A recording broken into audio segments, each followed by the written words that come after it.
Big Idea Group pristato Triušiai ir seksas per 69 sekundės. Istorija paremta tikrais faktais.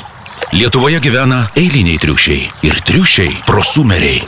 Ar žinote, kad 28% eilinių triušių turėjo tik vieną partnerį, o 14% triušių prosumerių daugiau nei 21. Daugiau nei trečdalis eilinių triušių mylisi tik kartą per mėnesį ir net rečiau, o triušiai prosumeriai mylisi net 2-3 kartus per savaitę ir netgi dar dažniau.